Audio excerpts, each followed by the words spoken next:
Halo anak-anakku, hari ini kita berjumpa di awal pembelajaran tahun yang baru untuk kelas 11 MIPA.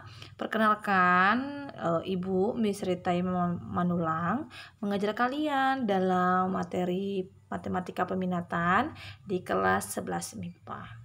Nah, untuk materi peminatan kita pada kali ini di kelas 11 itu pertama sekali adalah kita akan membahas tentang persamaan trigonometri.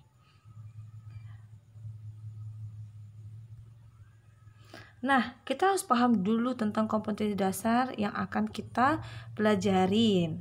Yang pertama sekali adalah untuk KD pengetahuannya yaitu 3.1 menjelaskan dan menentukan penyelesaian persamaan trigonometri, dan KD keterampilannya yaitu memodelkan dan menyelesaikan masalah yang berkaitan dengan persamaan trigonometri.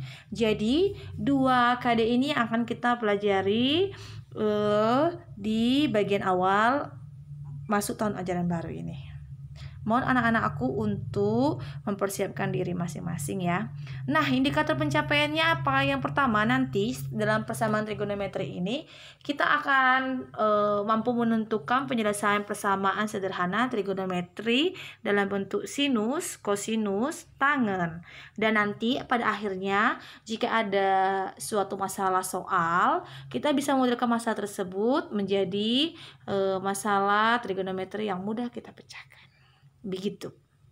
Nah, tujuan kita untuk belajar ini apa sih, Bu? Gitu ya. Tujuannya adalah kita mengikuti proses pembelajaran ini harus dengan memiliki rasa ingin tahu dan pantang menyerah. Nggak boleh nih anak-anakku nih, rasa percaya dirinya kurang juga nggak boleh. Jadi kita harus semangat dalam belajar. Nah, kalau kita sudah punya sifat pribadi yang seperti itu, maka untuk menentukan penyelesaian persamaan sederhana trigonometri sin, cos, dan tan ini pasti kita bisa menjawabnya dengan baik dan benar. Nah, yang kedua apa sih gunanya kok kita ribet-ribet gitu ngitung? Nah, jika anak-anakku pada kedepannya nanti pengen jadi arsitektur itu, nah menjadi apalagi ya ilmuwan-ilmuwan itu pasti dasarnya ini akan kamu gunakan ke depannya. Gitu nak ya. Jadi kita harus tahu dulu nih dasarnya dari mana. Nah, dari kita ini, dari saat kita menjajaki bangku SMA gitu. Nah, yang kedua untuk apa? Yang ketiga untuk apa, Bu? Yang ketiga itu kalau ada soal-soal horse gitu ya, ada sinnya, ada cosnya, ada tannya. Nah, pasti ilmu yang akan kita pelajari ini akan berkaitan sangat erat untuk itu. Nah, bagaimana anakku? Sudah semangat belum belajarnya? Harus semangat. Kita nggak boleh kalah sama orang-orang yang di sana. Kita harus lebih semangat. Oke? Selanjutnya persepsinya nih apa, Bu? Persepsinya adalah kita harus paham di kelas 10 kemarin kita sudah belajar matematika wajib di bagian bab ke-6 kalau Ibu tidak salah nak ya. Itu kita sudah belajar mengenai trigonometri dasarnya yaitu setiap kuadran. Nah, kita harus ingat nih ada kuadran 1, 2, 3 dan 4. Apa aja yang positif, apa yang negatif. Ibu yakin anak-anak Ibu semua pasti bisa dan pasti paham dan hafal di dalam kepalanya, bukan di luar kepala nak, tapi di dalam kepalanya gitu ya. Ya, sin di kuadran pertama bagaimana? Positif.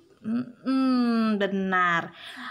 Pasti kuadran pertama itu apa kemarin? Semuanya positif. Coba di kuadran kedua, apa yang negatif? Itu adalah kosinus dan tangen, hanya sin saja yang positif. Kuadran 3 yang positif apa? Hanya tangen saja. Kuadran 4 siapa yang positif? Kosinus gitu. Ini harus hafal dan pasti hafal ya karena ya. Lanjut. Kita lanjutkan. Masih ingat tentang grafik fungsi trigonometri yang bentuk sin bagaimana? Cos bagaimana, tangan bagaimana, pasti hafal Ibu yakin. Nah, untuk yang grafik trigonometri kalau dia mulai dari 0 ini sudah pasti gambar apa ini nak? Sinus gitu. Ini mulai dari angka 1 sudah pasti apa ini? kosinus, ya kan? Selanjutnya ini gambar apa ini? Sudah pasti ini paham ini. Tangan. Gitu. Tanpa ibu sebutkan juga pasti semua sudah pada paham. Gitu ya, lanjut. Nanti dari gambar-gambar itu kita memiliki persamaan-persamaan sederhana dari sinus, kosinus, dan tangan. Kalau untuk sinus ada dua macam nanti soalnya, nak. Ada yang berbentuk derajat, ada yang berbentuk V. Kalau berbentuk derajat untuk sinus itu cara ngapalnya gini. Rumusnya adalah X sama dengan alfa ditambah K dikali 360 derajat. Dan X sama dengan 180 min alfa ditambah K dikali 360 derajat. Hanya berbeda di sini. Alfa dan 180 min alfa. Kedua buah rumus ini harus kita pakai, nak, ya, dalam menentukan bentuk persamaannya nanti. Kalau pi bagaimana, Bu? Kalau pi nanti sama aja sebenarnya kayak sinus. X sama dengan alfa ditambah K dikali 2pi. Dan X sama dengan 180 min alfa ditambah K dikali 2pi. Apa sih perbedaannya? Kita ingat ya, nak, ya, kalau pi dalam trigonometri itu nilainya berapa? 180 derajat. Maka kalau kita ganti ke sini, 2 dikali 180 derajat itu berapa? 360 derajat. Gitu. Ingat, awal sekali adalah kita harus mengubah dia menjadi bentuk persamaan umumnya dulu. Sin sama dengan sin. Gitu, nah, ya.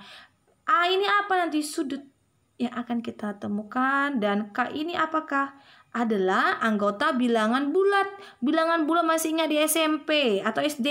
Itu terdiri dari negatif, 0, dan positif. Gitu. Oke, harus paham. Lanjut untuk kosinus. Tadi kalau sinus itu alfa dan 180 min alfa. Nah, untuk kosinus dia hanya berubah di sini. Dia menggunakan alfa dan min alfa. Kalau yang bagian sebelahnya sama ya, nak, ya. X sama dengan alfa tambah K dikali 360 derajat. Dan X sama dengan min alfa ditambah K dikali 360 derajat. Bentuk pi-nya maka dia menggunakan 2pi belakangnya. Dan ini tetap sama, yaitu alfa dan min alfa. Ingat, pi-nya adalah 180 derajat. Dengan K merupakan bilangan bulat. Kalau untuk tangan, nah, untuk tangan ini harus hati-hati. Hati-hati di mana? Ini. Perkaliannya ini. Dia tidak menggunakan 360 derajat, tetapi dia hanya menggunakan itu apa? 180 derajat. Jangan sampai salah dalam melihat. Oke, nak, ya. Maka karena kita tahu bahwa kalau bentuk pi ya kita ganti aja, karena 80 derajat itu sama dengan pi, gitu. K-nya jangan lupa, K ini merupakan apa? Anggota bilangan bulat. Oke, anak-anakku, cukup sekian pengantar untuk materi kita selanjutnya. Nanti materi kosinus, sinus, dan tangannya boleh dilihat di video pembelajaran Ibu yang ada linknya nanti kami bagikan di bawah deskripsi berikut. Oke, anak-anakku, tetap semangat belajar di rumah, jangan patah semangat. Pokoknya di awal ini anak-anakku harus punya konsisten, harus punya tekad bahwa saya pasti bisa. Oke. Pelajaran selanjutnya nanti kalau ada yang tidak mengerti boleh melalui Google Classroom dan WhatsApp. Oke, anak-anakku, jaga kesehatan di rumah ya. See you. Bye-bye.